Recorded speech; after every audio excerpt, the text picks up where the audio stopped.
Bienvenidos y bienvenidas a Innovación para Humanos, el podcast, el programa en el que hablamos de innovación, de tecnología, de inteligencia artificial, siempre con un diseño para las personas. Hoy tenemos a un invitado especial, tenemos a un compañero, Antonio, bienvenido. Hola, buenas tardes. Muchas gracias, Alejandro, por invitarme al podcast. Es un placer poder estar hoy aquí contigo, echar este ratito aquí para hablar sobre la inteligencia artificial, la tecnología y ese enfoque para los humanos. Así que muchas gracias por invitarme. Un placer. El placer es mío, además siento que tu voz esté un poco fastidiada, pero bueno, eso conecta un poco, además da credibilidad a un poco a lo que vamos a hablar, Exacto, es una que prueba. es una prueba de que Antonio es, entre otras cosas, profesor asociado en la Universidad Politécnica de Cataluña. Es también compañero mío de Fujitsu, entonces es, entre otras cosas, experto en Machine Learning y análisis de datos, también en el sector privado. Y, entre otras cosas, hablaremos mucho de eso, de cómo, ¿no?, surge esa combinación entre el sector privado, ¿no?, la empresa privada, los proyectos y también la universidad. O sea, un poco eso yo creo que es algo de lo que hablaremos mucho en este programa. Sin embargo, un poco para empezar y para que la audiencia un poco te conozca más, me gustaría preguntarte qué te llevó a interesarte en el mundo de los datos y de la inteligencia artificial. Vale, pues bueno, a ver, yo te cuento, yo seré totalmente sincero. O sea, yo como alguna vez ya te he explicado, cuando estudié y empecé mis estudios, estaba más orientado pues como a la parte más de investigación, de física, o sea, me encantaba la física teórica, todos los temas de información cuántica, mecánica cuántica, teoría de relatividad general, todos estos temas como que me interesaban muchísimo, pero sí que, bueno, a medida que fui creciendo y fui en cierta manera, pues adaptándome un poco también a la sociedad, a los nuevos trabajos que iban saliendo y demás, pues vi que al final el sector de la investigación, además aquí en España, es un sector que está pues bastante no bien tratado, digámoslo así, y también pues eh, surgieron nuevas oportunidades a raíz del grado de matemáticas, pues de poder conocer más el mundo de la ciencia de datos, toda la parte de consultoría digital y no todos estos temas relacionados con inteligencia artificial, que igual cuando yo era pequeño ni me planteaba. Cuando yo era un niño y me decían, ¿qué quieres ser de mayor? Tal, yo es que ni por asomo me planteaba, no, pues que acabaría siendo data scientist o trabajando con inteligencia artificial, porque verdaderamente pues era algo que en el cole no nos enseñaban y que no teníamos ni idea. Entonces yo siempre de pequeño decía, no, yo quiero ser profe. Vale, que al final, bueno, en cierta parte pues lo he medio conseguido, pero sí que no es a raíz de que la sociedad y los trabajos y la vida va avanzando y van apareciendo nuevas posiciones y va apareciendo ¿no? Pues nuevos intereses y nuevos enfoques también de las empresas, que igual hace 20 años un matemático no lo querían para nada y no un matemático estaba condenado a dedicarse a ser profe en un instituto o a investigar y poco más. A raíz de estas nuevas necesidades que surgen a través de los datos, de ¿no? Todo este interés por explotar los datos, poder desarrollar modelos matemáticos que saquen provecho y que permitan tomar decisiones a partir de ellos, es desde ese momento que también a los matemáticos nos dan una oportunidad, ¿no? De destinarnos, o sea, de solo destinarnos a ser profesor y poco más, a tener una inserción también en las empresas, más allá de simplemente programar y listo, pues de poder desarrollar modelos matemáticos y poder, digamos, seguir nuestra carrera como matemático a nivel profesional en la empresa. Y un poco en relación con lo que me preguntabas, por qué me interesé por esto, pues a raíz de todo este avance a la universidad, estas empresas acaban llegando, es decir, igual hace muchos años no llegaban a la facultad tantas empresas interesadas en matemáticos, pero a día de hoy son muchísimas las empresas las que aquí, al menos en la Universidad Politécnica, en la FME, en la Facultad de Matemáticas, que es donde yo estudié, llegan muchísimas empresas interesadas en nuestros perfiles y al final es que en cierta manera nos explotan con tanto bombardeo de ofertas y de información y de no venga a práctica aquí tal, tal, que en cierta manera como que te obligan casi a decir, bueno, pues voy a probarlo, ¿no? Si hay tanto input y tanto estímulo de esto, pues voy a probar a ver qué. Y entonces, en mi experiencia, pues empieza un poco por eso, ¿no? De decir, bueno, pues vamos a ver un poco en qué consiste, ¿no? Todo este mundo de la consultoría digital, de los datos y demás. Y sí que, pues a raíz de probarlo, uno ya empieza a conocer más el sector, a conocer mejor qué es lo que hay, todas las posiciones que hay, todas las oportunidades. Y es a partir de ahí que abandono un poco más esa parte de quiero dedicarme a la física teórica y quiero investigar, a realmente ver que como matemático pues puedo aportar a las empresas, ¿no? Y en parte también pues a la sociedad de manera indirecta una utilidad y nuestro conocimiento puede aportar un boost para las empresas y bueno, pues a partir de ahí es que empieza mi interés en decir, igual como físico teórico perdón, igual como físico teórico no voy a descubrir alguna cosa de relatividad general muy importante y no voy a llegar tan, tan lejos, pero a nivel de la sociedad sí que puedo aportar más como matemático en una empresa dedicándome a trabajar en ciencia de datos. Entonces, yo creo que surge un poco de las oportunidades que van saliendo y de realmente ver que igual puedo aportar más en la sociedad de esta manera. Genial. Un poco también, revisando tu currículum, por poner un poco de contexto, pues eso, según he ido recuperando de LinkedIn, figura, ¿no? Como que tú eres bueno, has hecho un grado en matemáticas y también un grado en ingeniería física, ¿no? Un poco también para dar el Exacto. contexto. Vale, Exacto, sí, vale. sí, hice las dos carreras, realmente, como te comentaba, empecé en ingeniería física y matemáticas, pensando que las matemáticas me iban a hacer falta para ser un buen físico y acabé teniendo la física como complemento y la matemática como lo que realmente me ha gustado, donde realmente he desarrollado mi vida profesional, mi vida académica está más centrada en matemáticas y donde al final, pues mira, lo que me ha dado de comer, digamos así, ha sido matemáticas, sí. Qué bueno, qué bueno. Y un poco también, no sé si nos puedes decir algún logro que consideres que has tenido en tu carrera hasta ahora, algo que quieras expresar, porque bueno, es verdad que, a ver, somos tanto tú como yo un poco jóvenes todavía, tú creo que más Sí, aún que sí, yo, todavía somos jóvenes, sí. y seguramente nos quede mucho, ¿no? En la carrera profesional, pero sí que es verdad que, no sé, algún logro que quieras ya señalar, algo que Pues, a quieras ver, yo comentar. en cuanto a logros, esto ya lo habíamos comentado un poco.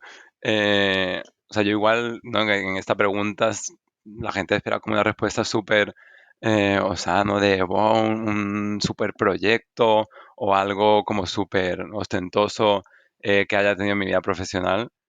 Pero, o sea, para mí, como te dije el otro día, lo más importante de mi vida profesional es después de haber durante todos estos años, pues, haber probado muchas cosas, porque sí que considero que en mi historial profesional, pues al final me he dedicado a cosas muy diferentes con un poco la idea, ¿no? De poder probar un poco de todo y realmente saber qué es lo que me gusta, qué es lo que no, y tener una mejor idea de todas las diferentes posiciones y oportunidades que hay en mi carrera.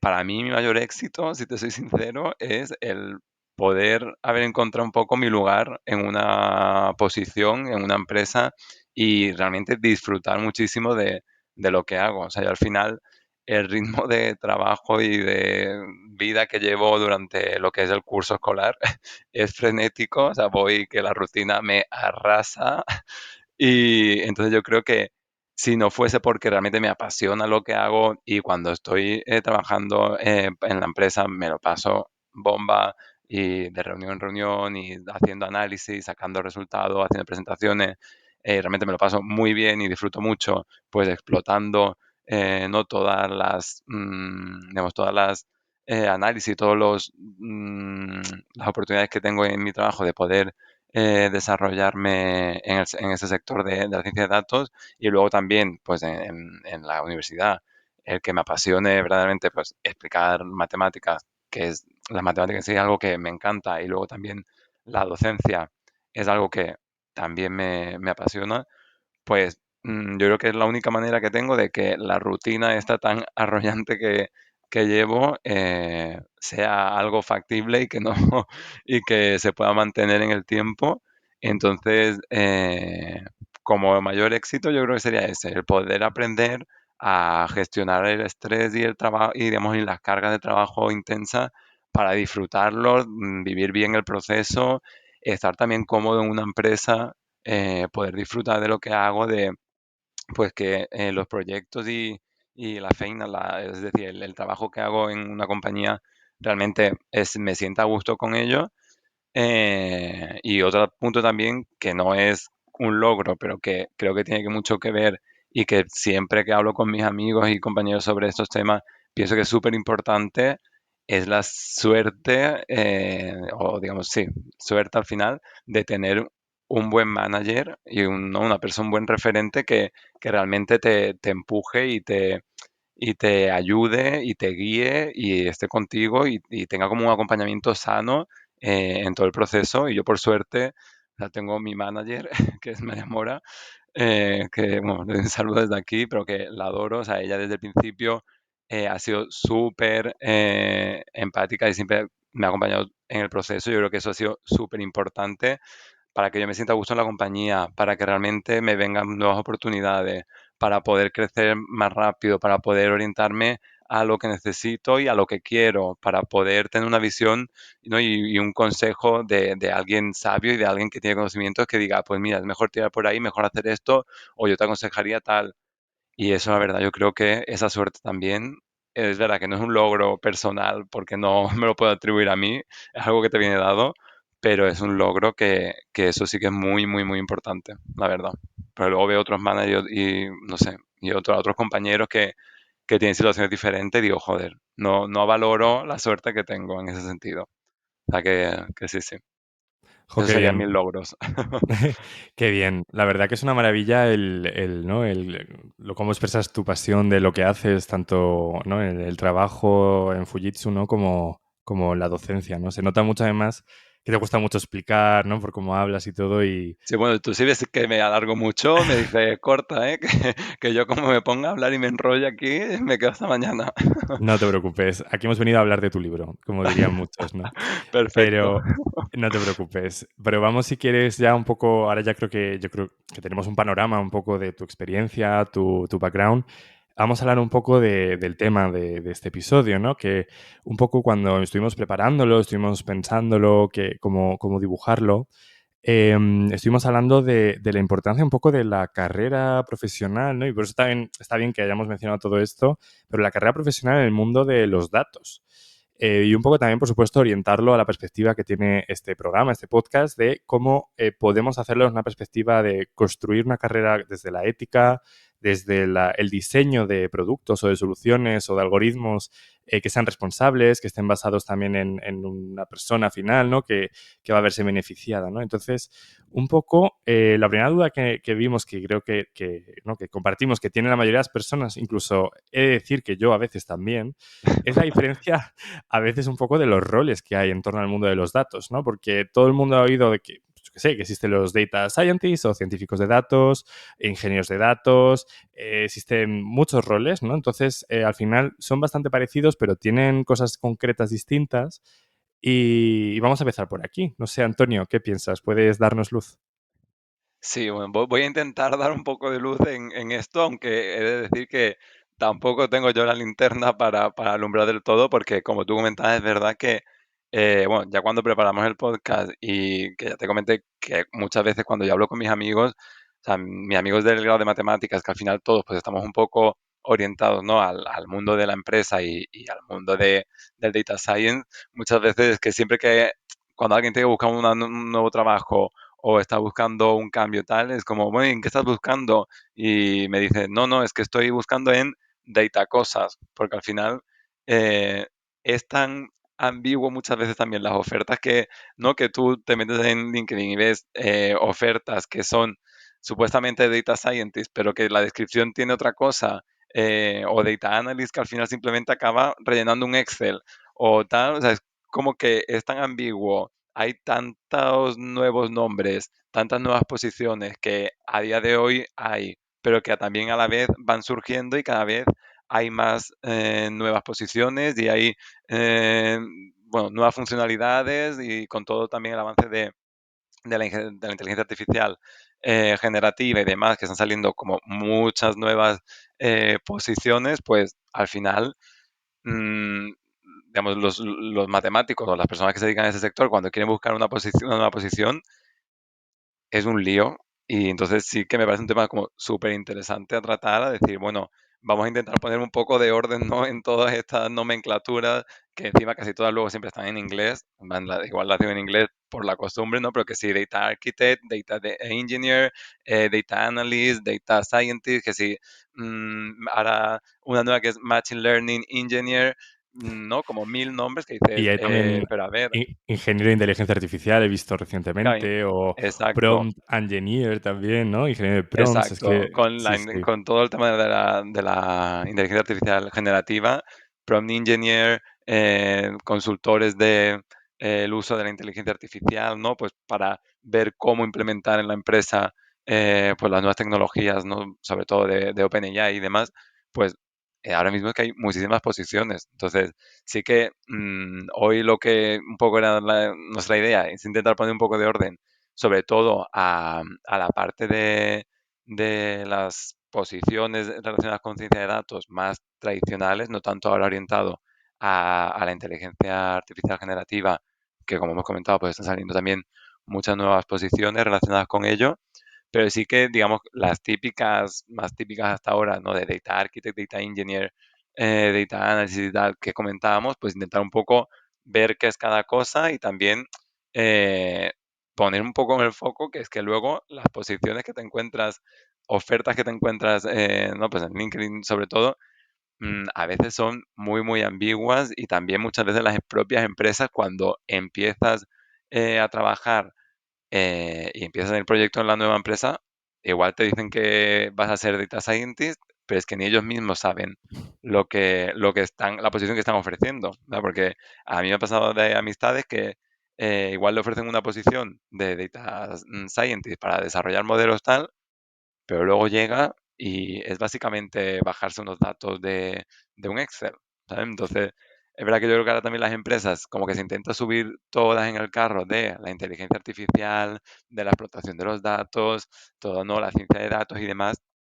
Y muchas veces, pues, a nosotros el perfil profesional bueno, salimos un poco perjudicados porque no te acaban ofreciendo lo que verdaderamente tú querrías hacer. ¿Vale? Venga, pues si hay alguien de recursos humanos también escuchando, que lo anote. Exacto, por favor, que se ponga ahora con un boli y que anote todo lo que vamos a comentar. Entonces, Venga, si dale. quieres eso, arrancamos con un poco las diferentes posiciones que hemos dicho. O sea, la primera eh, son dos que están como muy relacionadas, que es Data Engineer y Data Architect. O sea, básicamente claro, son posiciones que ambas hacen como referencia a todo lo que viene siendo la infraestructura, es decir, ni un data engineer, ni un data architect, son personas que al final se van a encargar pues de explotar los datos o de hacer un proceso, ¿no? De inteligencia de datos, de decir pues cómo puedo sacar beneficio en mi negocio con estos datos o cómo puedo visualizar estos datos y demás. Un data engineer, data architect no se van a cargar en general de esto, pero sí que se van a encargar de montar lo que viene siendo toda la infraestructura, todo el flujo de datos y todo lo que previamente necesita un data analyst para poder acceder a los datos y explotarlos, ¿vale? Entonces, ¿qué pasa? Que al final Data Architect y Data Engineer está como muy relacionado porque ambos dos pues se encargan ¿no? De estos temas de la infraestructura, la carga de datos, ¿no? Que normalmente llamamos en Data Science pues la ETL, que es básicamente extraer, transformar y load, cargar los datos en otro punto, toda esta creación de data warehouses para poder almacenar datos y demás. Pues ambos se encargan de ello, pero al final un poco la diferencia es que el Data Architect lo que se va a encargar es como de definir todos los procesos, de definir la infraestructura, de definir no todas las policies de seguridad y toda la gobernanza del dato y demás.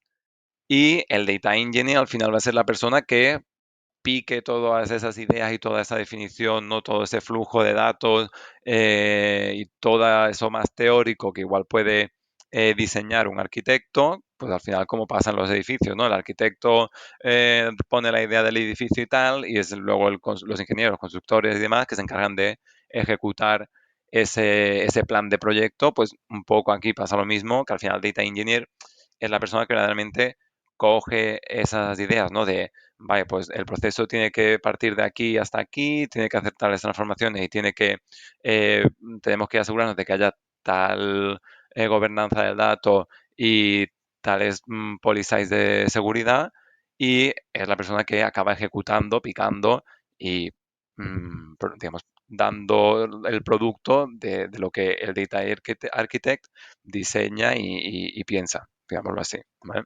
Genial, o sea, Entonces, un poco volviendo a la, ¿no? la analogía de la construcción, o sea, el arquitecto de datos es quien diseña la catedral, ¿no? ajá, Y el el ingeniero arquitecto quien como... dice, pues las paredes tienen que ser así, o vamos a usar esta técnica o esta otra, ¿no? Algo así. Sí, incluso el Data Architect puede también pensar y compartir un poco, pues, qué técnicas se pueden usar, pero al final es como que solo piensa, a ver, solo piensa, obviamente es muy importante tener un buen Data Architect que te defina una buena arquitectura de la infraestructura que realmente tenga sentido, pero el Data Engineer, en el caso de la construcción de un edificio, podríamos decir que es más como el obrero, ¿vale? Ujú. Es al final Vale, el que se coge, ¿no? Las mangas remanga. así y se remanga y pica el código y realmente monta esa infraestructura que el Data Architect previamente ha diseñado, ¿vale? Entonces, es más como el obrero que se encarga de poner los cimientos ¿no? y de los ladrillos en el edificio para poder construirlo, ¿vale? Vale. ¿Y el resto de roles? Y luego el ¿Cómo resto de sería? roles que hay un ¿Cómo irían? montón, normalmente eso, Data Architect y Data Engineer están como muy ligados, los que ya son más diferentes, digamos, con la contrabanda, serían Data Analyst y Data Scientist, que también van un poco como de la mano, pero claro, la diferencia entre un Data Engineer y un Data Analyst o Data Scientist, que ya después luego iremos un poco más profundo a diferencia entre Data Analyst y Data Scientist, eh, básicamente es que el Data Engineer, como hemos dicho, pues el encargado de montar la infraestructura y de tenerlo todo listo y preparado para que se tengan datos y tener la infraestructura lista para explotación de datos, pero esa explotación de los datos, digamos que se encarga tanto el Data Analyst como el Data Scientist, ¿vale? Es decir, en el caso, si siguiendo un poco con la analogía del edificio y demás, pues si el arquitecto es el que planifica el proyecto y la estructura del edificio, el data engineer es el obrero que se encarga de construirlo, pues podemos pensar que esa construcción que se ha llevado a cabo es para hacer unas oficinas, y los data analysts y data scientists son las empresas que se ponen allá y digamos, con el edificio que se ha montado, con la infraestructura que he montada, explotan ese recurso y pues a través de los datos, los data analysts básicamente, tanto de data analysts como data scientists, se encargarán de hacer inteligencia del dato, por decirlo así, que básicamente es pues sacar insights, sacar patrones, hacer estadísticas para poder realmente conocer qué datos hay, cómo se pueden explotar y al final pues aplicar toda la ciencia de datos a que ese histórico que tienen las empresas o lo que se esté trabajando se pueda sacar un valor y tenga un valor añadido a través del trabajo del data analyst y del data scientist, ¿vale? Entonces, yo creo que entre data engineer y data analyst scientist es como muy claro ver la diferencia, ¿no? De, pues uno monta la infraestructura tal y los otros son los que la explotan. Y luego, pues para entrar un poco más en detalle entre data analyst o data scientist, es verdad que hay líneas como muy finas y encima si te vas a internet pues encontrarás que cada página web te dice algo diferente. O sea, yo personalmente, un poco entre todo lo que he leído y mi experiencia personal y profesional, al final un data analyst pues incluye también toda la parte, incluso digamos que también hay veces que se separa de BI analyst, ¿vale? ¿No? De una persona encargada no solo de la explotación de los datos a nivel de métricas y cálculo de KPIs, por ejemplo, ¿no? De definición de métricas, que a veces también se asocia a un Business Intelligence Analyst o ¿no? Pues un poco Business Intelligence Analyst o un BI Analyst o un Data Analyst como, o para mí como que se mezcla todo un poco y al final básicamente es una persona que a través del conocimiento del negocio sabe cómo extraer información valiosa de esos datos y utiliza pues técnicas como SQL, Python para poder extraer esa información de los datos y también se encarga de toda la parte de visualización, ¿vale? Es decir, pues te digo, eso muchas veces se asocia al BI analyst, pero, o BI developer, o como lo quieran llamar, pero básicamente es una persona que se encarga de, a través de los datos que hay, pues poder sacar eh, tanto métricas como gráficos que puedan ser importantes y que puedan aportar valor y que sobre todo no sean dashboards, que normalmente no, son como se llama a ese conjunto de gráficos, pues que puedan presentar dashboards que de un solo golpe de vista a alguien de negocio funcional le pueda aportar valor y le pueda ayudar. ¿Vale?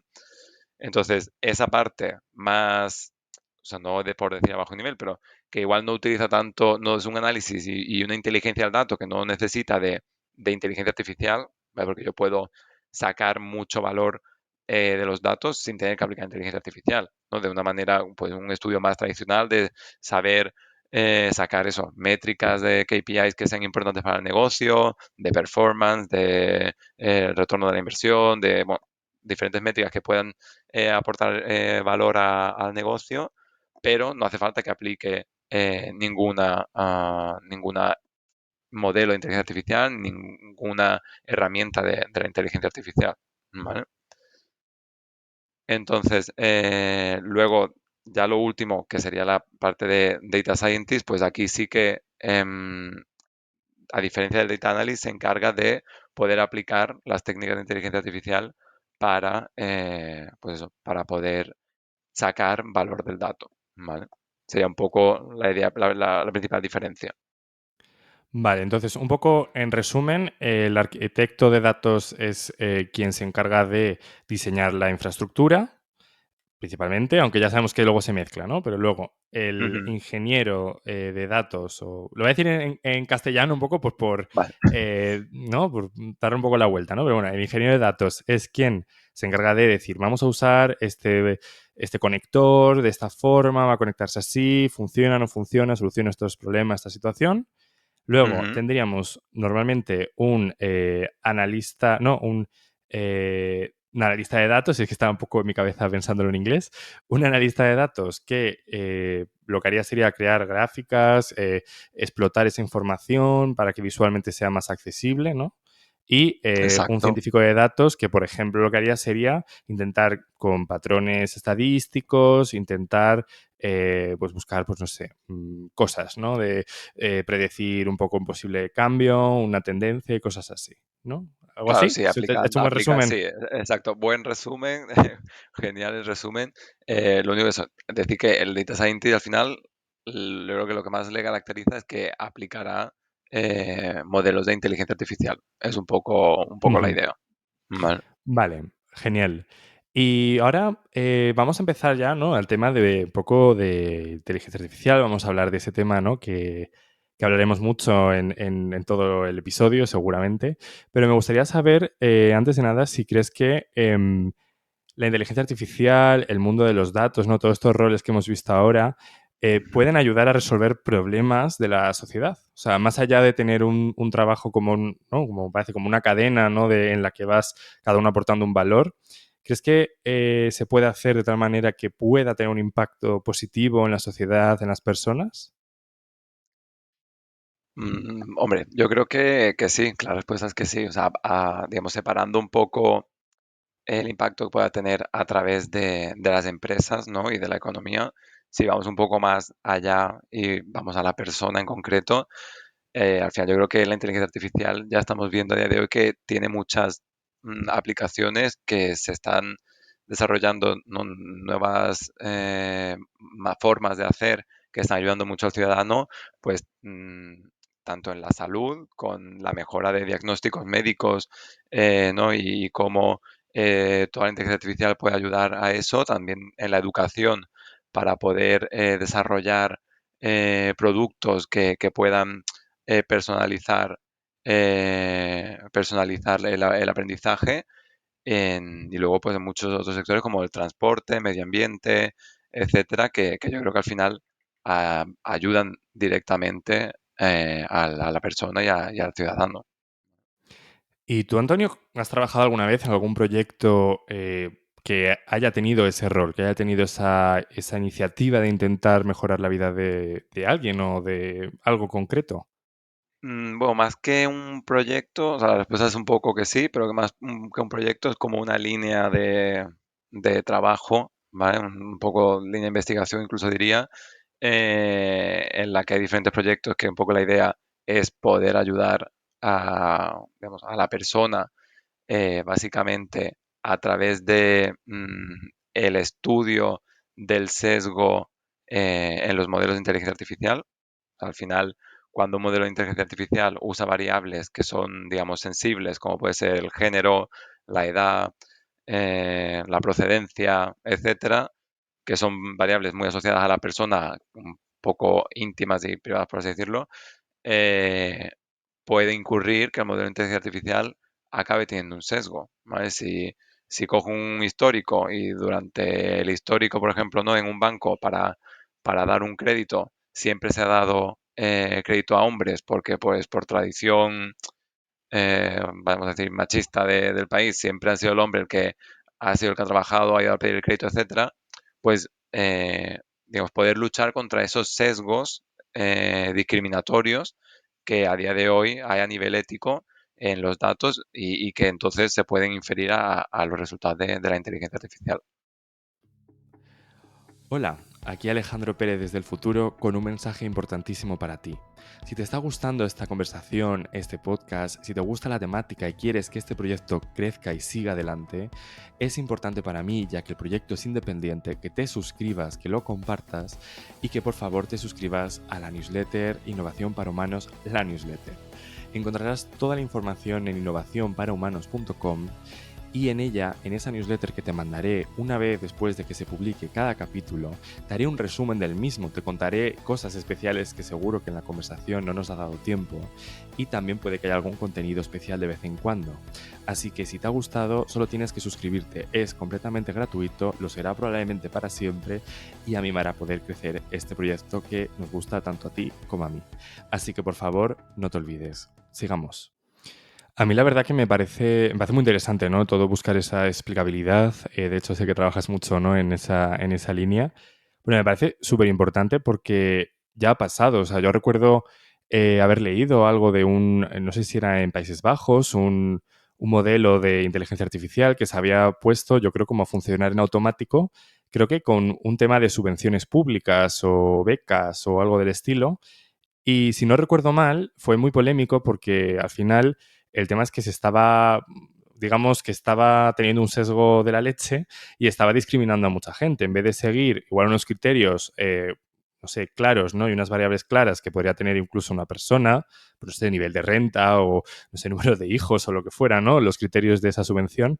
Yo recuerdo que tenía como, al final se determinó y se consideró injusto porque como que daba más puntuación según, por ejemplo, el nombre de procedencia, o sea, el nombre de la persona y según, digamos, se podía inferir de ahí que tenía algún tipo de sesgo racista, porque igual si te apellidabas con un apellido fuera de los estándares o un nombre fuera de los estándares, digamos, de los Países Bajos, lo más probable es que te rechazara, aunque tuvieras igual los mismos criterios que una familia de Países Bajos, digamos, de origen de siempre, o con apellido y nombre estándar, digamos, ¿no? Entonces, claro, eso, luego la justicia dijo que era injusto y demás, pero claro, eso es muy complejo porque en el fondo se habla mucho de las cajas negras, ¿no? De que muchos algoritmos funcionan genial, no sé, podemos usar incluso ChatGPT para generar contenido. Estoy seguro de que más o menos todos, todas aquí lo habremos usado alguna vez y nos da una respuesta muy buena, pero no sabemos de dónde saca esa respuesta. No sabemos si quizás si le preguntamos que seleccione algo o que clasifique lo que sea, no sabemos en qué se está basando. Eso es muy, muy confuso y es muy complejo. Y es una rama de investigación que me parece súper interesante, la verdad, y nada sencilla. Entonces, bueno, pues no sé si también puedes explicar algo ¿no? de cómo lidiáis en la práctica un poco, ¿no? Desde, no sé, el mundo un poco de, en este caso, la empresa, pero al final me consta que hacéis proyectos como de investigación, ¿no? De casi de reflexión, ¿no? De cómo gestionar este tema, cómo saber qué variables se están teniendo en cuenta al final a la hora de procesar esto. Claro, la forma de lidiar esto es complicado, ¿vale? Porque al final el problema que hay en todo este tema de, ¿no?, la ética, la inteligencia artificial, el sesgo, como tú comentabas, ¿no?, de este modelo en Países Bajos y demás, el problema principal que hay es que no hay una legislación, ¿vale? A nivel europeo se está avanzando mucho, España está siendo pionero en poder desarrollar esta legislación, pero a día de hoy lo que hay es un reglamento, ¿no?, con unas, digamos, con unos consejos de cómo hacer un buen uso ético de la inteligencia artificial, pero verdaderamente no hay una legislación. Entonces, sí es verdad que hay muchas empresas, ¿no?, sobre todo en el sector de seguros y banca, que a día de hoy, como saben que les va a venir la legislación de aquí a poco, no sé si 2026, no sé cuándo llegará, pero ya se está arrancando este proyecto de legislación y ya saben que les va a venir, sí que hay muchas empresas que ahora se están interesando,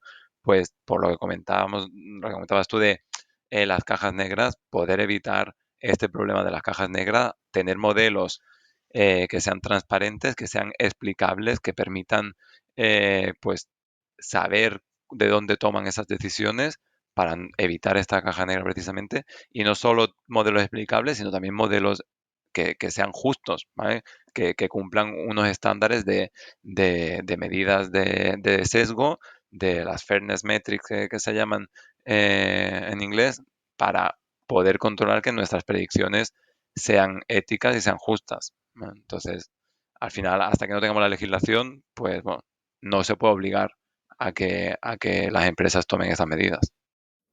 Sí que a nivel de legislación, según tengo entendido, lo que está ahora a punto de venir, que vendrá en breve, o sea, según tengo entendido, muy probablemente hacia finales de 2023, es que se apruebe definitivamente lo que se llama la AI Act, que es un reglamento realmente de regulación de inteligencia artificial a nivel de la Unión Europea.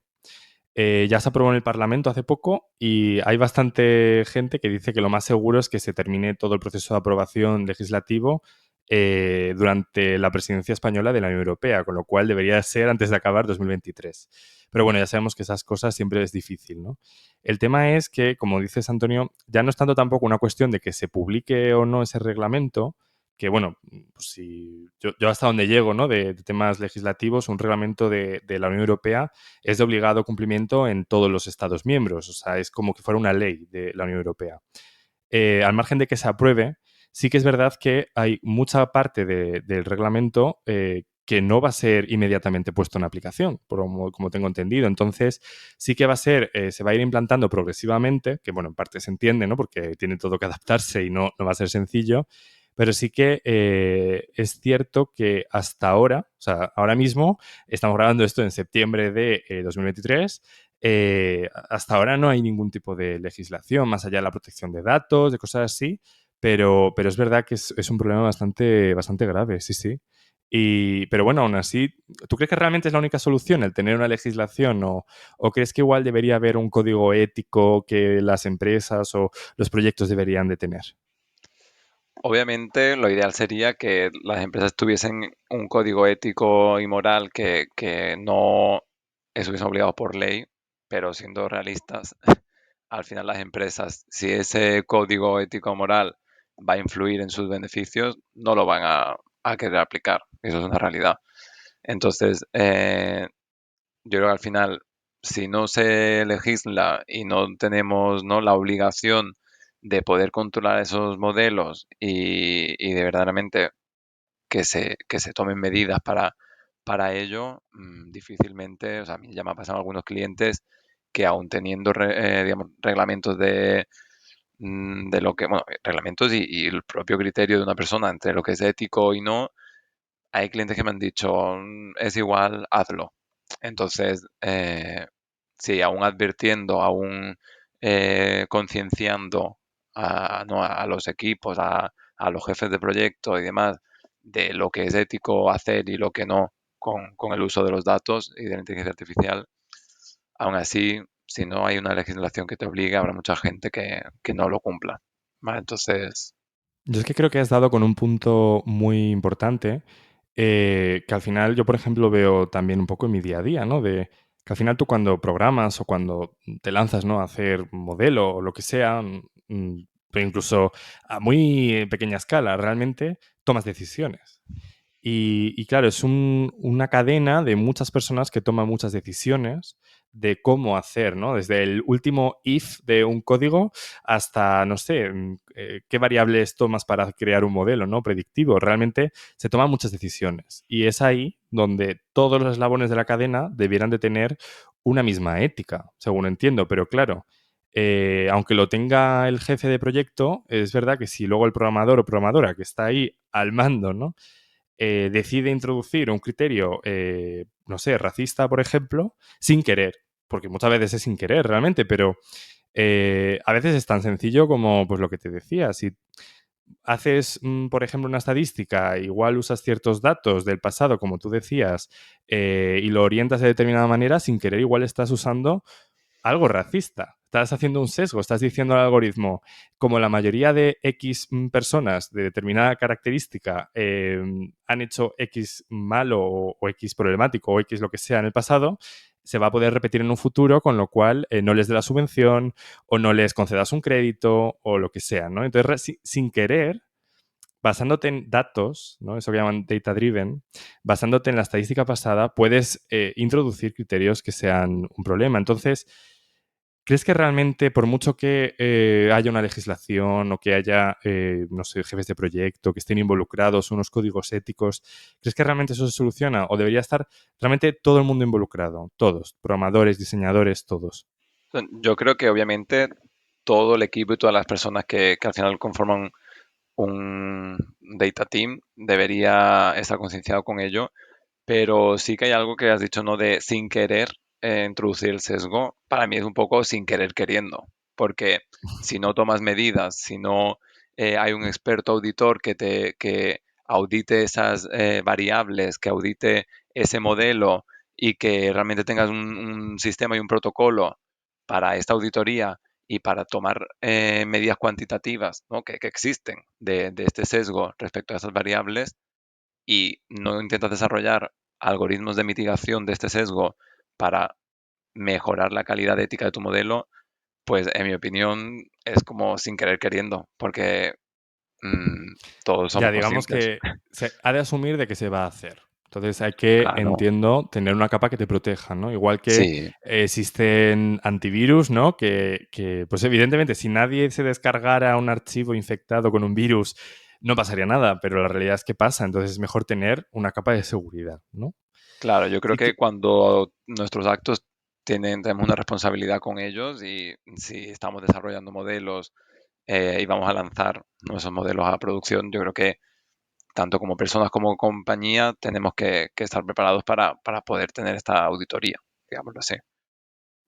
totalmente, totalmente de acuerdo. Y más yo creo que en casos muy sensibles, ¿no? Como el que comentaba de, no sé, dar una subvención o conceder un crédito o cosas que al final sí que es muy, muy fácil llegar a ese sesgo. Lo que yo que me pregunto, una pregunta, siempre, o sea, una pregunta que tengo recurrentemente, ¿no? Cuando hablamos de sesgos en modelos de inteligencia artificial, es si es justo realmente quitar ese sesgo. Y a ver, permíteme que me explique. Realmente cuando, no sé, o sea, si antes, ¿no? Hasta ahora, lo normal es que una persona igual decidiera, ¿no? Darte un crédito o no, o darte una subvención o no. Eh, la realidad es que la sociedad es racista mayoritariamente o es machista o, bueno, tiene sesgos, ¿no? Igual que, de hecho, por eso los modelos aprenden de la sociedad que mayoritariamente es de una determinada manera. ¿Es legítimo, lícito, ético, 100% el quitar toda esa capa y actuar con una neutralidad, entre comillas, artificial? ¿Tú crees que, eh, aparte, o sea, obviamente sería lo justo, quizás, pero ¿crees que es lo que debiéramos hacer? Ah, pues, a ver, quizás es muy fácil, ¿no? Decir que sí, pero en el sentido de, si lo hiciera una persona, probablemente sí que sería sesgada. ¿Por qué un algoritmo no ha de serlo? Bueno, intentaré, a ver, responder un poco en el aspecto técnico. O sea, si al final tú tienes 10 variables que te determinan y te predicen, ¿no? Este score de riesgo a darte un crédito o no, o de darte una subvención o no, que realmente están muy correlacionadas con ese target y que verdaderamente esas variables son suficientes para poder proporcionarte esta decisión. Si en esas variables no hay nada de género, edad, procedencia, etcétera, y aún así te estoy diciendo que te permite tomar una decisión totalmente correcta y acertada y no acurada de esa predicción que quieres hacer de dar o no un riesgo, perdón, un crédito o dar o no una subvención. Mi pregunta es, ¿por qué tendría que introducir las otras variables para que incluyan un sesgo ético en, en la decisión?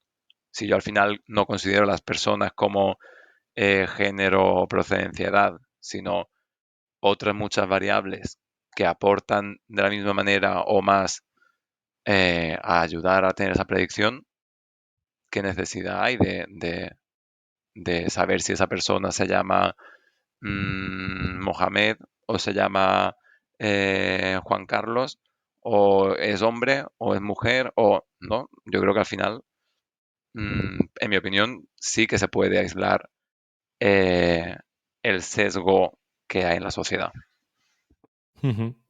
Sí, sí, sí, técnicamente se puede, ¿no? Pero claro, yo tengo esa reflexión a veces por eso, porque Las al máquinas final tienen que ser mejores que los humanos, entonces si las dejamos que no sean ni racistas, ni machistas, ni homófobas, ni clasistas, ni nada, seguirán siendo mejores que los humanos. es que, por ejemplo, Antonio, claro, yo pienso, ¿no? Que hasta ahora sí es verdad que representa un gran cambio, porque hasta ahora, yo, por ejemplo, pienso en la calculadora, ¿no? Es una máquina que tenemos que nos hace la vida mucho más fácil, entre comillas, ¿no? O bueno, se la hizo cuando apareció a la gente y es algo totalmente neutral. Al final es 2 por 2, 4. Bien. O sea, y va a ser 4 siempre y ya está, y no hay explicación más, ¿no? Pero claro, ahora tenemos igual, hablamos de, por ejemplo, la generación de textos, que igual es un poco más difícil. Em, si yo le pido, pues yo qué sé, hazme una introducción a, yo qué sé, una novela, no sé, por decirte algo. Em, ¿Cómo sé yo que ese texto no está sesgado? Porque igual resulta que es una novela que tiene parte de fundamento machista. Y es que eso en sí no tiene por qué ser malo. O sea, te quiero decir, al final, ¿cuántas novelas hay que hemos leído que tienen no sé, pues evidentemente su propio fundamento histórico, ¿no? Y entonces tienen, no sé, el Quijote, cosas así que tienen pues un montón de cosas machistas, de un montón de cosas, no sé, homófobas incluso, racistas, y se puede entender y extrapolar que es en ese momento cuando se escribió, quizás eso no era como lo pudiéramos entender hoy en día, ¿no? Pero por eso digo, ¿hasta qué punto se puede controlar y hasta qué punto queremos controlarlo? Porque entonces estaríamos haciendo un texto frío 100%, pero en el fondo es que, no sé, y es eso, o sea, llega un punto que es muy difícil, ¿no? El dónde pones la barrera, dónde pones ese límite y claro que hay casos muy claros, ¿no? Como lo que decíamos de, yo qué sé, una subvención tal, siempre que se elija como algo que beneficia o no a una persona, pero luego hay muchos otros que creo que hay muchos grises que tienen que determinarse, ¿no? Y no es fácil, o sea, no digo que vayamos a solucionarlo ahora aquí, en un ratito, pero me parece un tema súper chungo. No sé cómo lo ves tú. Sí, sí, yo creo que el tema es muy complicado y es bastante complejo, pero sí que hay dos puntos, yo creo que discrepo un poco con lo que has comentado. Y el primero es que, como tú has dicho, ¿no? Igual era normal en la época, pero si lo que queremos es que ahora no haya, o sea, yo al menos me gustaría que en la sociedad no hubiese ningún tipo de discriminación ni de ataque a ningún derecho humano fundamental y me gustaría que la sociedad fuese, pues, eso, antimachista, que fuese anti homófoba, Claro, antirracista. pero perdona, Entonces, perdona que te pare, dime. pero la sociedad no es así. O sea, decir que utilizar, crear un mundo, ¿no? De inteligencias artificiales que en cierta manera es irreal, ¿qué sentido tiene? Hombre, pero para contar una historia o para, no, el ejemplo que tú decías, pues prefiero que me cuente una historia que no sea machista a que o sea, si yo por ejemplo soy profesor y tengo que ese texto que lo use mi alumnado, prefiero que no sea machista y que al menos sea un canal de educación, eh, a no que sí que lo sea. Y luego también, en relación a lo que decías de que sea frío, joder, yo me considero antimachista, me considero antirracista, antihomófobo en la medida de lo que no, la sociedad y nuestra educación nos permite, y no me considero nada frío. O sea, al final soy un humano más de a pie, quiero decir, que no creo Sí. que porque tenga valores la inteligencia artificial vaya a ser algo frío y descontextualizado. En ese sentido tienes razón y estoy de acuerdo contigo, pero claro, pero creo que David, se ha entendido, ¿no? Que lo que quiero decir es que al final el mundo es como es y ojalá no lo fuera, pero es así. Entonces realmente pues imagínate, ¿no? Que tú de niño hubieras crecido con unas novelas, unos libros, unas películas, todo que te pongan una, una realidad que no es real. Entonces, es verdad que es. ¿Hasta qué punto, no? También es como crearte una burbuja en un mundo que no existe. O sea, a ver, no sé, igual es muy heavy, ¿no? En Pero. particular para mí, es que justo me hace gracia ese ejemplo, porque en particular para mí es así. Quiero decir, yo he leído unas novelas y toda mi vida he visto unas series con una cis heteronormatividad que no era mi realidad. Entonces, eso que comentas en relación a la inteligencia artificial, igual lo que puede hacer es que le abra el camino a que otras personas vean su realidad. O sea, para gente que no ha visto su realidad en todo lo que le rodea, ya estamos los colectivos excluidos. Eso no es problema. O sea Ya. que en ese sentido, yo creo que la inteligencia artificial está para mejorar la vida, para mejorar las cosas, y que entonces, pues, mejor que generarlo, pues, antirracista, antimachista, etcétera, así sí que va a mejorar la sociedad, yo creo. Sí, sí, o sea, que yo te entiendo, pero no sé, es que, por ejemplo, estoy pensando ahora en Los Simpson, o sea, una serie que yo vi de siempre, de cuando era niño, y en Los Simpson, por ejemplo, uno de los protagonistas, Homer Simpson, anda que no es una persona súper machista, racista, y ¿eso es malo per se? Pues creo que no, o sea, creo que también aprendes cosas, por eso es muy complicado, ¿no? Pues ahí es donde voy, que creo que es un debate mucho más complejo y entiendo lo que dices y creo que sobre todo es basarnos, ¿no? En la finalidad de lo que estamos produciendo, ¿no? Si estamos produciendo contenido de entretenimiento, a ver, evidentemente, yo por ejemplo, el ejemplo de los Simpsons, ¿no? Por ejemplo, eh, se entendía que era cierta ironía y cierto, ¿no? Y como que estaban incluso ridiculizando esos comportamientos y no ensalzándolos, ¿no? Pero claro, eso es muy sutil, muy complejo. Sí, sí, sí, completamente de acuerdo, que es muy complejo y muy difícil también de definir dónde puede estar la línea de todo Justo, esto. Sí, sí. justo, sí. Pero bueno, que ya pues cada cual saque las conclusiones que quiera y entiendo que es algo que probablemente en los próximos años cada vez irá hablando más y más y bueno, son unos años muy interesantes. De hecho, de eso te quería preguntar, ¿cómo ves el futuro de todo esto, ¿no? De la inteligencia artificial? Lo veo incierto. No sé qué es lo que va a pasar, porque como cada día o sí, cada hora casi salen cosas nuevas, y todo va avanzando muy, muy, muy rápido, pues en cierta manera incierto, porque no sé a dónde vamos a llegar con todo esto, pero yo creo que, en mi opinión, seguro que positivo, porque al final yo creo que nos va a ayudar en la vida de todos a automatizar procesos, a, como decía, pues afinar la inteligencia artificial y obtener mejores resultados, a que nos ayude a mejores diagnósticos médicos, a mejores generación de infraestructura de transporte. Yo creo que en general nos va a ayudar mucho, e incluso a nosotros, los científicos de datos y data analysis y demás. O sea, yo esta semana he estado haciendo un curso de Azure, bueno, digo Azure, que sé que es Azure, pero Azure, aquí a los españoles, Azure OpenAI, y, y claro, y es que es muy fuerte lo que se está haciendo. Quiero decir, o sea, yo al final, eh, a través de esta, ¿no? De esa nueva tecnología de OpenAI, he podido que me haga un análisis que haría yo. O sea, he podido integrar el chat GPT 3.5 Turbo, lo he podido integrar con una base de datos que le he dado, lo he podido integrar con un chatbot para poder comunicarme con él y le he dicho, hazme un análisis predictivo que con estos datos me saque tal. Y es que hace mi trabajo. O sea, literalmente me saca el gráfico, la serie temporal, todo lo mismo que podríamos hacer cualquier científico de datos.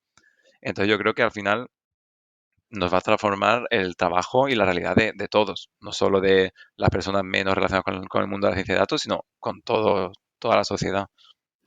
A mí me gusta mucho una frase que es muy famosa y la diré mucho y la habré dicho mucho, que es que la automatización, la robotización, ¿no? Viene para desrobotizar el trabajo humano. Y yo quiero pensar eso, o sea, en ese sentido lo que has dicho, ¿no? De hará mi trabajo.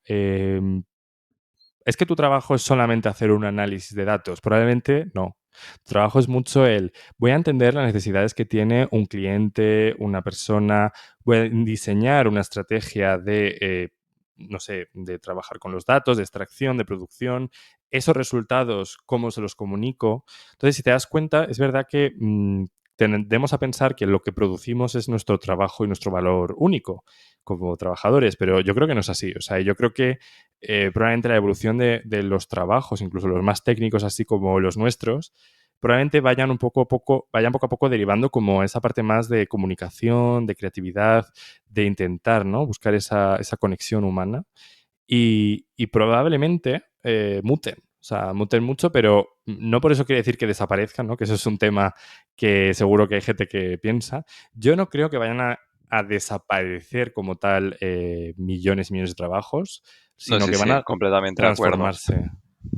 Total, total, completamente de acuerdo. O sea, no, cuando digo que hace mi trabajo, no quiere decir que es que me vaya a quitar el trabajo, sino que pienso que va, como tú dices, a transformar y a evolucionar la gran parte de trabajo. Y yo creo que el poder utilizar esas nuevas tecnologías como nuevas herramientas, pues igual que cuando llegó Excel, supongo, o sea, yo eso no lo he vivido, ¿no? La llegada de Excel no la he vivido y no sé cómo fue, pero entiendo que la gente que estaba todo el día acostumbrada a usar papel o a apuntarlo, no sé cómo lo harían, y de repente llegó Excel, no es que Excel fuese a quitar el trabajo, sino que se convirtió en una herramienta complementaria que ayudaba al trabajo. Pues yo creo que estas herramientas es un poco lo mismo. Al final son herramientas que me van a ayudar a ser más eficiente en mi trabajo, a aprovechar mejor mi tiempo y que pues al final si me puede hacer picar el código para que me haga el análisis y yo puedo dedicar mi tiempo a otras cosas porque con estos recursos ya me quita esa parte más tediosa, pues al final es una evolución que yo creo que nos hará más eficientes en general. Totalmente, totalmente. Y bueno, Antonio, no sé si tienes algún tipo de comentario, ¿no? Lo hablamos al principio de que vienes de, ¿no? de la parte de la universidad, pero también de la parte de empresa. No sé si crees que con todo esto que ha salido de la inteligencia artificial, ¿no? Bueno, que llevamos años, realmente décadas, ¿no? Hay quien está investigando en estos temas, pero sobre todo con todo lo último, ¿no? El boom de estos años. em, ¿Crees que debería haber más sinergias igual entre estos dos mundos que aparentemente están como muy desconectados? Hombre, yo puedo hablar por la experiencia mía personal en la Politécnica aquí, en la Universidad Politécnica de Cataluña, y sí que siento bastante desconexión entre lo que es el mundo académico y el mundo empresarial y ¿no? de manera transversal todas estas nuevas tecnologías que están saliendo en relación a la inteligencia artificial, porque a veces me da la sensación que la universidad, ¿no? El mundo académico, nos hemos quedado pues en cómo era hace 20 años. Es decir, yo creo que desde que yo empecé mis estudios, ahora han salido muchas nuevas tecnologías de inteligencia artificial, etcétera, y tampoco hay una diferencia muy grande entre lo que yo hacía cuando entré a la carrera y lo que yo, digamos, estoy en cierta manera obligado a hacer en mis clases que doy ahora mismo en la universidad. ¿No? O sea, sí es verdad que han aparecido nuevos grados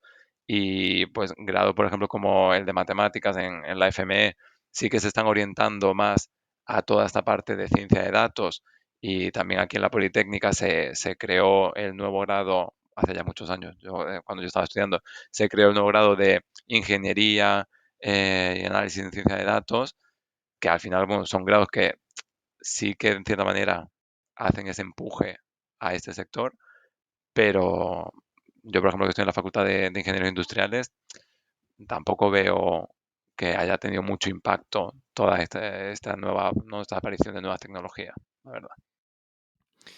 Ya, la verdad que estoy de acuerdo un poco contigo, ¿no? Porque yo al final también, yo recuerdo, ¿no? En la universidad que, por ejemplo, salvo 2 o 3 asignaturas que eran específicamente de programación, ¿no? De, yo qué sé, introducción al Python o cosas así, o C++, que fue lo que estudié, o el R, ¿no? La mayoría, todo era en papel, coger papel y boli y copiar de una pizarra que estaba escribiendo con una tiza y no digo que no sea bueno, ¿eh? O sea, creo que también es interesante y está muy bien, pero sí que es cierto que quizás debería replantearse un poco, ¿no? O sea, al final yo en mi día a día no sé cuánto porcentaje de lo que estudié en ese momento puedo utilizar, pero evidentemente estoy acordándome de que estudiaba unas cosas súper teóricas, súper abstractas, con unas definiciones, unos teoremas, unos tal, que está genial, pero quizás es poco práctico, ¿no? O sea, en el fondo, salvo que te dediques a investigar sobre ese tema o a la enseñanza de eso, quizás está poco luego aterrizado, ¿no? Y quizás, no sé, quizás es una tontería, ¿no? Pero un curso como lo que acabas de decir tú que estás haciendo, ¿no? De poder conectar una base de datos, entiendo algo así con, bueno, ya me explicarás luego cuando acabemos, ¿no?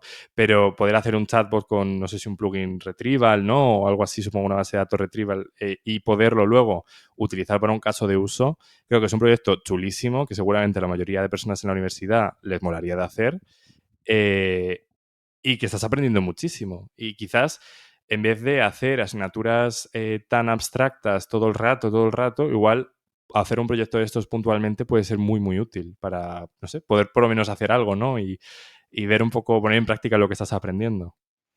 Sí, sí, totalmente. O sea, yo al final, en la Escuela de Ingenieros Industriales, que es donde pues más conozco porque trabajo ahí básicamente, sí que en los últimos años sí que he visto un empuje hacia el meter más programación, sobre todo en MATLAB, que es a lo que se dedican básicamente el lenguaje numérico que utilizan en la ingeniería industrial, también pues con Python y demás, pero igualmente, aunque sí que se ha hecho un empuje para que pues en las asignaturas, sobre todo de matemáticas, puedan trabajar con MATLAB y dar como ese un poco cambio de visión hacia lo importante de la programación y las nuevas tecnologías y demás. Luego el método de evaluación es el mismo que el de hace años. O sea, aunque yo motive al alumnado a que haga problemas programando, etcétera, el día del examen lo tienen que hacer en papel y boli. Entonces, yo personalmente, pues tengo alumnos con los que tengo confianza es que me dicen, es que para un 10% igual que me vale la nota, ni lo hago, porque es que prefiero invertir mi tiempo en la parte que me va a salir en el examen, que es en papel. Es decir, si luego el examen final no hay un ordenador, pues me sirve de poco estar motivándole a que les programe. Habrá algunos que obviamente motivados y lo hagan, pero la gran mayoría que quiere ir a probar y ya está, pues no. Ya, total. Pero bueno, otro de los grandes retos, ¿no? Que difícil que podamos resolver en unos minutos. Sí, sí, sí, total, la enseñamiento queda mucho por hacer. Desde luego. Pero bueno, llevamos ya más de una hora hablando, que se hace muy rápido.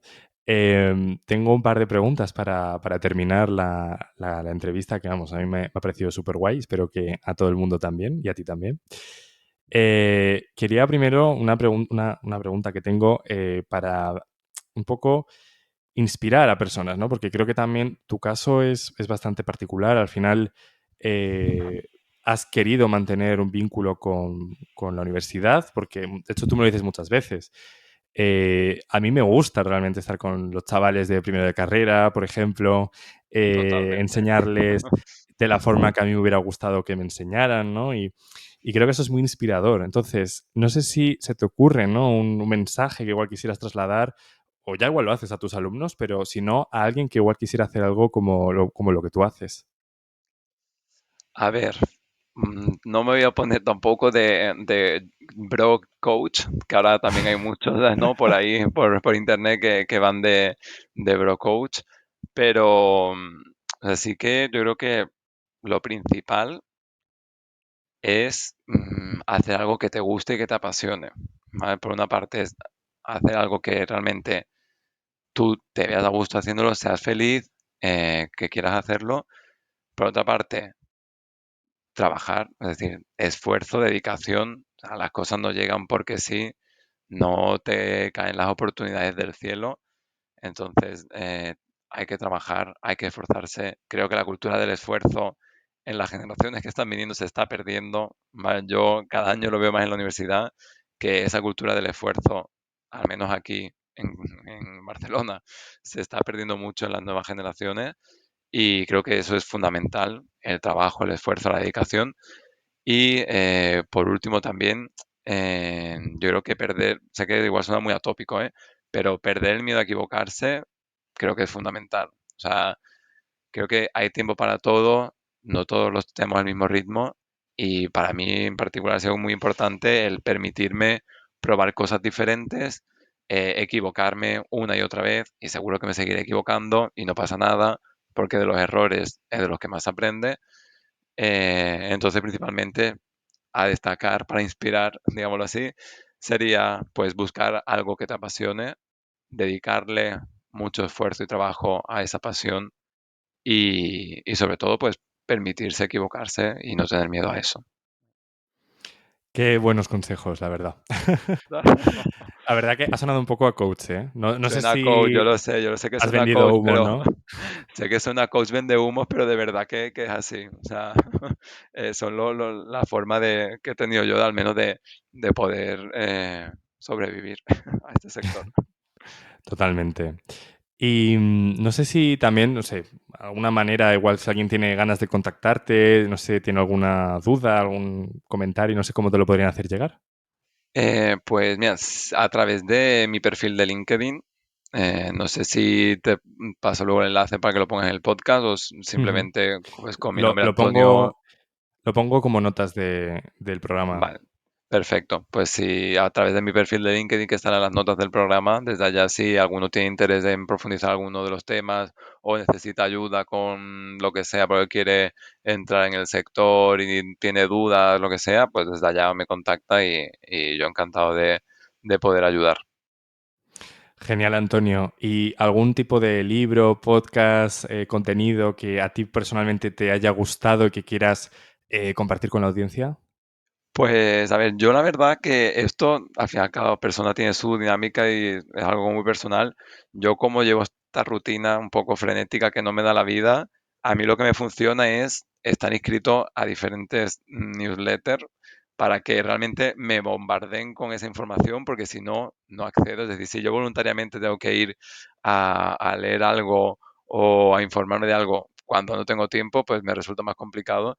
Entonces, sí que hay un montón de newsletters de Data Scientist, ¿no? Que sí, yo qué sé, en Quora, en Medium, Analytics, Vidia, hay como muchas newsletters diferentes de ciencia, tanto para el email como para en LinkedIn también, ¿no? De Towards Data Science, hay diferentes newsletters que al final a mí son lo que más me funcionan.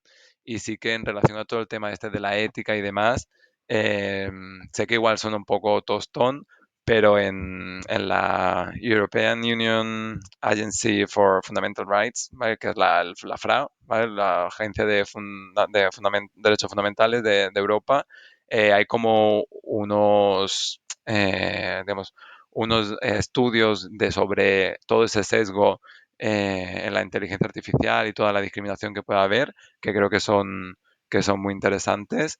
Eh, y también, pues, lo que comentábamos, ¿no? De este documento de best practices y regulación de la Comisión Europea en cuanto a inteligencia artificial, creo que son bastante interesantes de revisarse, la verdad. Vale, pondré todos los links si consigo recuperarlos todos. Vale, te Espero los que paso sí. luego, si Me no. los pasas, si no. Los pondré también en parte de las notas. Perfecto. Vale.